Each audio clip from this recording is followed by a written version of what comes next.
নভেম্বরের মাঝামাঝি সময় চলছে, এর মধ্যেই সারা দেশে কমতে শুরু করেছে তাপমাত্রা, যা আরও কমবে বলে ধারণা করেছে আবহাওয়া অধিদপ্তর। শনিবার 16 নভেম্বরে দেওয়া এক পূর্বাভাসে এমন তথ্য জানানো হয়েছে।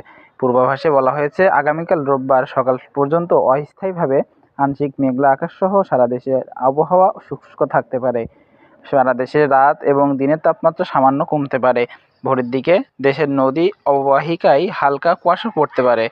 রোববার সকাল থেকে সোমবার সকাল পর্যন্ত অস্থায়ীভাবে আংশিক মেঘলা আকাশসহ সারা দেশের আবহাওয়া শুষ্ক থাকতে পারে। সারা দেশে রাত এবং দিনের তাপমাত্রা সামান্য কমতে পারে। ভোরের দিকে দেশের নদী অববাহিকায় হালকা কুয়াশা পড়তে পারে। এরপর সোমবার সকাল থেকে পরের দিন মঙ্গলবার সকাল পর্যন্ত অস্থায়ীভাবে আংশিক মেঘলা আকাশসহ সারা দেশের আবহাওয়া শুষ্ক থাকতে পারে। সারা দেশে রাতের তাপমাত্রা সামান্য কমতে পারে এবং দিনের তাপমাত্রা প্রায় অপরিবর্তিত থাকতে পারে। ভোরের দিকে দেশের নদী অববাহিকায় হালকা কুয়াশা